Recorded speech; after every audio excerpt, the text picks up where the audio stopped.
আসসালামু আলাইকুম। সকল খামারি ভাইদের প্রতি রইল আন্তরিক শুভেচ্ছা অভিনন্দন। আজ আমি কথা বলবো কচুরি পানার উপকারিতা অপকারিতা এবং কচুরি পানা খাওয়ালে আপনাদের গবাদি পশুর কি কি ক্ষতি হতে পারে এই বিষয় নিয়ে। তো কচুরি পানা মূলত পশুর খাদ্য নয়। আমরা কচুরি পানা খাওয়াই গরুর পেট ভরার জন্য, বা আমরা ভাবি যেহেতু ঘাস খাওয়াই, ঘাস খাওয়াইলে পশু উপকার হয়। তো পানা দেখতে কিন্তু ঘাসের মতন, এ কারণে আমরা কচুরি পানা খাওয়াই। আসলেই কচুরি পানা কিন্তু পশুর খাদ্য নয়। আর এর মধ্যে কি কি ক্ষতিকর উপাদান আছে এ বিষয় নিয়ে কথা বলবো। তো কচুরি পানা খাওয়ালে গবাদি পশুর তিনটি সমস্যা হবে। এক হচ্ছে শরীরের মধ্যে অ্যালার্জি দেখা দেবে। দুই হচ্ছে কলিজা কৃমি আক্রান্তের হার অধিকাংশই বৃদ্ধি পাবে। তিন হচ্ছে গবাদি পশু দিন দিন শুকিয়ে যাবে এবং দুর্বল হবে। কচুরি পানা খাওয়ালে গবাদি পশুর যে প্রথম ক্ষতিটা সেটা হচ্ছে অ্যালার্জি। তো অ্যালার্জি কিন্তু নতুন করে আপনার হবে না কচুরি পানা খাওয়ালে। তবে অ্যালার্জি যদি পশুর শরীরে থাকে, সে অ্যালার্জিটা বৃদ্ধি পাবে বা অ্যালার্জিটা ভেসে উঠবে আপনার কচুরি পানা খাওয়ানোর পর। কারণ কচুরি পানা মূলত পচা খসা দুর্গন্ধযুক্ত এবং ময়লা পানির মধ্যে জন্মানো হচ্ছে কচুরি পানা। আর এই কচুরি পানাগুলো আপনার খাদ্য হিসেবে এসব ময়লা পানি গ্রহণ করে শিকড়ের মাধ্যমে। আর এই পানাগুলো যদি আমরা পশুকে খাওয়াই, তাহলে এখানে অ্যালার্জি বৃদ্ধি হওয়ার যে উপাদান তা আছে কচুরি পানার রসের মধ্যে। এই রসটি পশু খেলে এই অ্যালার্জিটা বৃদ্ধি পাবে। 2 নম্বরে ক্ষতি, কচুরি পানা খাওয়ালে যে 2 নম্বরে যে ক্ষতিটা হবে সেটা হচ্ছে পশুর শারীরিক দুর্বলতা আসবে এবং চেহারা অনেকটাই শুকিয়ে যাবে। তো কচুরি পানার মধ্যে কিন্তু পুষ্টিকর কোনো উপাদান নেই। এখানে শুধু সাদা পানি ছাড়া এখানে তেমন কোনো পুষ্টি উপাদান নেই। শুধু এখানে সাদা পানি আছে, ময়লাযুক্ত পচা পানি ছাড়া এখানে কোনো প্রকার কোনো পুষ্টি উপাদান নেই। তাই যদি পশুকে এই ইয়াটা খাওয়ান, আমরা কচুরি পানা খাওয়ান, তাহলে দেখবেন যে পশুটি দিন দিন শুকিয়ে যাবে। কারণ আপনারা গবাদি পশুকে আমরা খড় খাওয়াই, অন্যান্য ঘাস খাওয়াই, তারপর হচ্ছে আপনার পুষ্টিকর অনেক উপাদান খাওয়াই। কিন্তু যদি আমরা কচুরি পানা অধিক হারে খাওয়াই, তাহলে দেখবেন সে পেট ভরে খাচ্ছে, কিন্তু কিছুক্ষণ পর দেখবেন সে পেট কমে যাবে। অর্থাৎ রাত্রে খাওয়াইছেন, সকালবেলা দেখবেন ওর পেটে কিছুই নাই।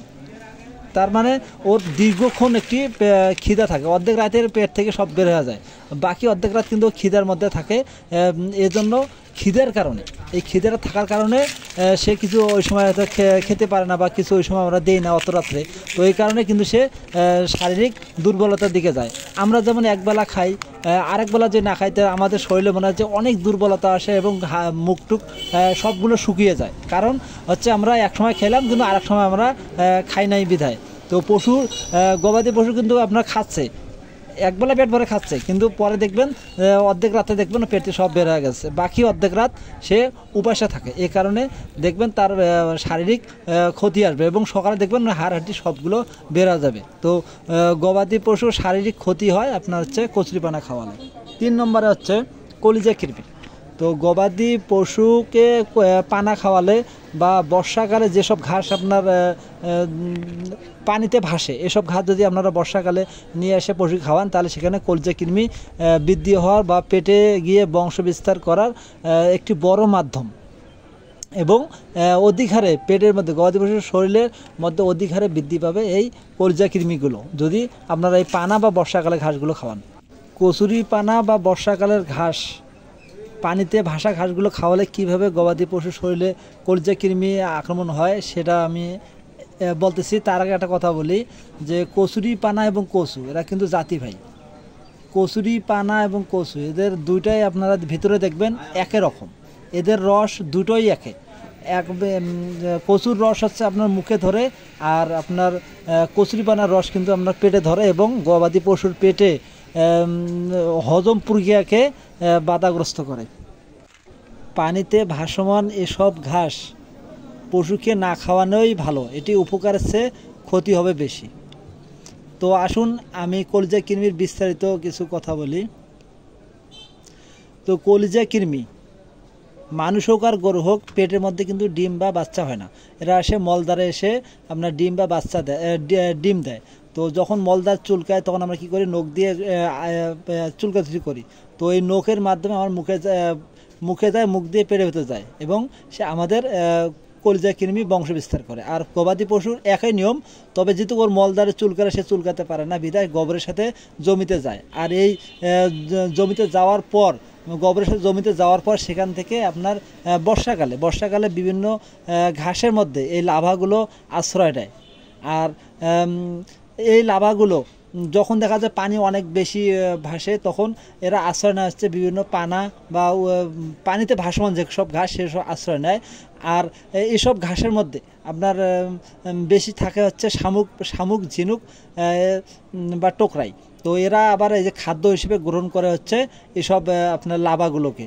আর এগুলো খাওয়ার পর সেখানে আবারও তৈরি হয়, মানে আপনার পেট থেকে, টোকরাই বা আপনার শামুকের পেট থেকে সেখানে আবারও তৈরি হচ্ছে আপনার কিছু লাভা তৈরি হয়। এই লাভাগুলো আপনার আশ্রয় নেয়, এই লাভাগুলো আবার আশ্রয় নেয় হচ্ছে বিভিন্ন পানা, বিভিন্ন ঘাসের মধ্যে। এগুলো যদি আমরা পশুকে খাওয়াই তাহলে আপনার কলিজা কৃমির কিছু লাভা বা ডিম বা কলিজা কৃমি উৎপাদন হওয়ার যে আপনার উপাদানগুলো, সেগুলো আপনার গবাদি পশুর পেটে ঢোকে এসব ঘাস খাওয়ালে। তো সেখান থেকে কলিজা কৃমি বৃদ্ধি হয়। এই কারণে দেখবেন কলিজা কৃমি আক্রান্ত হলে আপনাদের গবাদি পশু মারাত্মক ক্ষতির সম্মুখীন হয়। তাই আপনারা বর্ষাকালে পানা এবং পানা জাতীয় ঘাস না খাওয়ানোই ভালো হবে। তো যাই হোক, এখন ভিডিও শেষ করব। তো এটা হচ্ছে আমাদের খামার। তো আমাদের খামারে গিয়ে আমি ভিডিও করলাম। তো এটা যেহেতু বেশি পচা পানি না, তারপরেও এখানে পানিটা কিন্তু যথেষ্ট খারাপ। এই যেখানে পানা আছে এই জায়গার পানিগুলো একটু খারাপ, তো বাইরে পানিগুলো ভালো।